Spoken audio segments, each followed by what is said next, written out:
Going live. Hi everyone, Jade from Career Journey Professional, helping you to find and land in that career that's suitable to who you are, what you're best at, and what do you really enjoy. Just double checking that has gone successful. Going live. All right, good. It has. Cool. So, what are the key points that making sure you are successfully going through your career change process? So last week we talked about when you're about to start preparing for your career change, what are the things you need to pay attention to? And this week we're talking about the three key points of a successful career change, switching into a different industry, switching into a different job. I will actually use a case study to help me better illustrate, explain what is happening. So now before we start, as we all know, as I mentioned before, career change is a process. It's going to take about 3 to 6 months, depends on how senior you are, what industry you're in, what area you're in. So if you're not sure, go and check out my previous video on, 3 tips to start a successful career change. And so now today we're going to talk about when you're actually doing it, when you're already searching for the next job, searching for that next, different job or in a different industry. What do you need to pay attention to? Of course, this is there are several steps, to be honest. The first one is making sure the next career path, the next career position is definitely what you want to do. And that itself is a lot of work. Again, I've made a video on this. It's, the dream job market research role, not that one. I'm just checking my video, 6 proven steps to find your career clarity. So before we do that, or before I'm sharing all these tips, it's only applicable to people who already have that clarity in your heart. What are the 1 or maybe possible 3 or 5, no more than 5, more than 5 is too much, career path that's right for you, going through the stages that I mentioned, and you have that certainty and the trust that this is the right career for you. And then here comes the 3 key steps that I find is very interesting, and that's definitely going to help you accelerate this process and help you to be more successful in the process as well. All right, let's get started. So today I am explaining this process of the 3 key steps using a real case example, which is a client that I'm currently working with. The reason I use her example is because her change, it's really a drastic change. So there's several aspects to look at it. Now she's in her 40, almost 50, and she's from French. So she's been working in the legal industry for the past over 20 years. So she was acting as a legal counsel. She was a legal expert, lawyer, barista for the past 20 years. So for her, first is the geographical relocation. She's moving with her family from France all the way to Sydney. So that's a big change already geographically. The culture here is different. The climate is different. The job market, of course, is different. And secondly, it's a big change for her, again, because of the language she's using. Previously, obviously, she was working using French, elegant language. And now everything is in English. Again, that's a big change. But you may say that, of course, there are a lot of similarities. It's easier for people who speak, from Europe to pick up English versus people who are from Asia. Yes and no. Depends on how much you use it, how much you're blending in, and how you can really articulate yourself. So that's the second big change. And thirdly, which is the most important, relevant to today's topic, is she's going through a really big change of her industry and career path.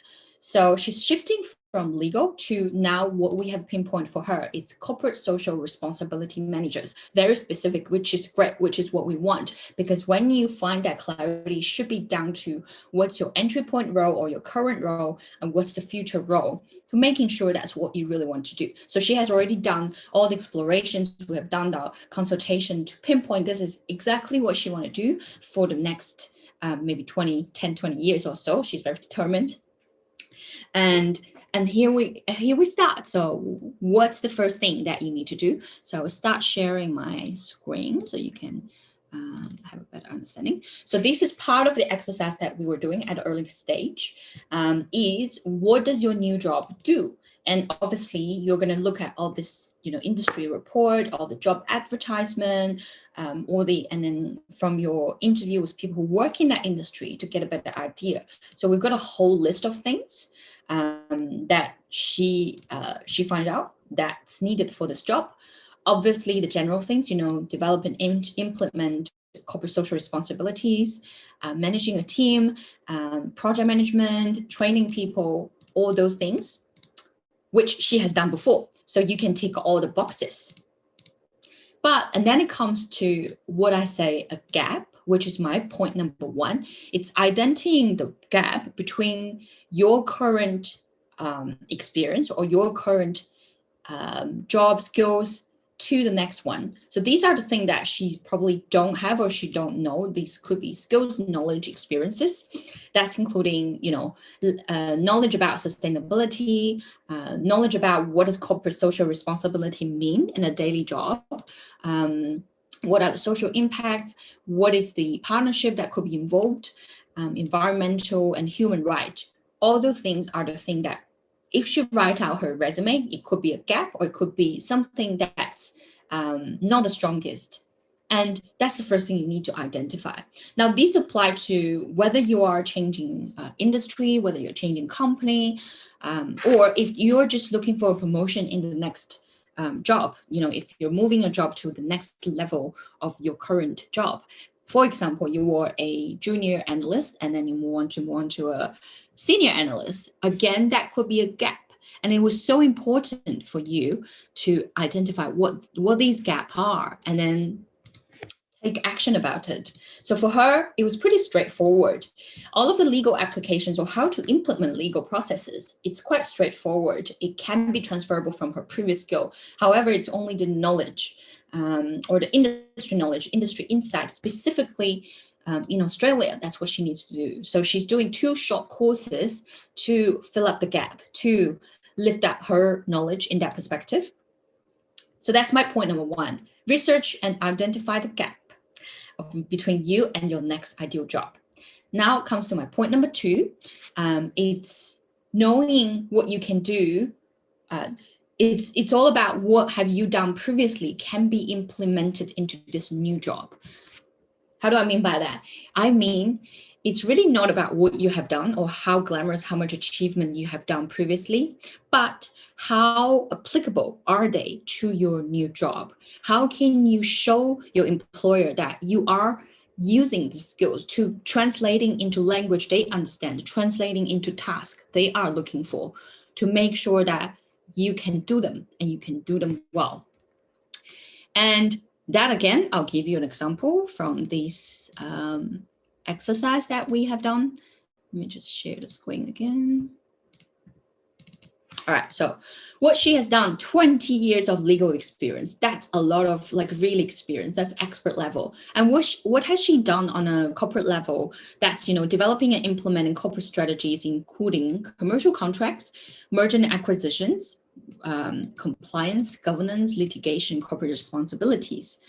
Now, these are really high caliber things, especially merger and acquisition. Those of you who really like investment banking, management consultant might be drawn to this. This is really, it's going to be eye-catching on a resume. However, is it really important for a corporate social responsibility job? Not necessarily.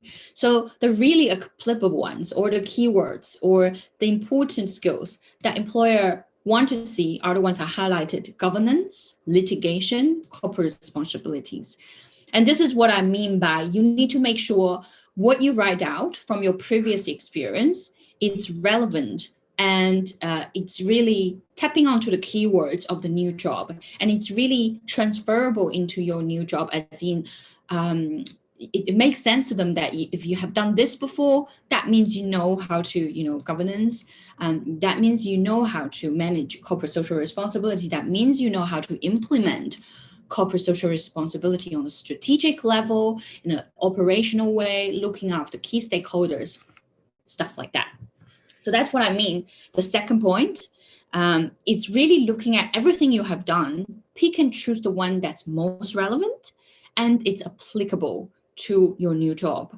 And again, they should be paraphrasing or should be really repeating the keywords, the key skills, the key processes of the new job, but not the ones that, not everything you have done and not the relevant ones. I hope that makes sense to you. That's point number one. And then what you're going to do next is actually the second tab. So, okay, the second step. So the first step is you did look at what you have done before versus what the new job needs, and you have matched them. So now you have a whole list of things that you have done that shows that you are capable to do this new job. But the next step is really looking at why are you going to be good at it? Or how are you going to be good at this new job? Why? Because now you have shifted your resume or experiences or reparaphrased it, repackaged it to be suitable for this new role. But again, you are going to compete with people who have already been working in this field, who has already had experience doing exactly this job is asking. So on top of that, you need to prove that you are good at doing this. So again, that would require you to look at all of the things that makes you qualified, but then look at why are you good at doing it. So one example I always give, for example, is looking at accountants, look at company reports. So you can say you review or, review and proofread or correct all the mistakes, possible mistakes for a bank statement, for a financial report. That's a plain statement. But how do I know you're doing that better? So let's say that average people can do 3 on a daily basis, while you can do 3 maybe just in 3 hours, or you can do 5 in 1 day. That's showing that you are more efficient, you're using less time. Or you can say you haven't made mistakes, even even is at the same efficiency as other people, but you have 0%, you have zero error rate or mistakes. 0 could be quite extreme, but you can say high accuracy. So that's the second step, looking at everything you can do and how are you going to showcase you can do it well. So again, one of the example from her, it's not only she was leading a team of more than 15 to 20 people, but also she was ensuring the smooth calibration of 5 different departments, 5 different teams internally and externally. So that adding a little phrases of the end result-driven statement, it's what's going to help the employer to understand how good you are at doing certain things. But again, you need to first clarify what makes you good and how do you show that you're doing it good. And then the next thing, which I always encourage my clients to think about, it's why should your listener care? What is it in it for them? Why would they want to hire you? Because when they're sitting there looking at your resume, having interview with you, in their mind, they'll be just like, why should I hire you? Right? It's what can you bring to the table? What can you bring to the team? What can you bring to the company? What can you contribute? Well, sometimes if it's things like you cut down the budget or you save costs by 20, 30%, or you generated more value, you created a new process, made it easy for the whole team, made it easy for the whole department. Those are all really valuable things. Really think about what can you bring to this relationship? What can you bring to this new job, to this new company? And what makes you unique? That's my point number 2, which is really delve deeper into what you have done previously, going to help you to be a good candidate, strong candidate in this new job. And thirdly, but not least, one of the most important things is conducting informal interviews. So now, one of the biggest hurdle you are going to encounter if you're going to change industry, change career, change geographical relocation, like my client did, is you are showing most relevant industry experiences than the other candidates. And how do you penetrate that?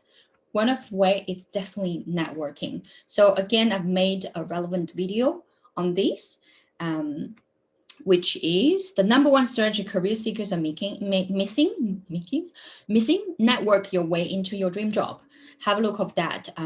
Even just LinkedIn, you can easily improve your success rate by 60 to even up to 80% by using your network, actively building a network.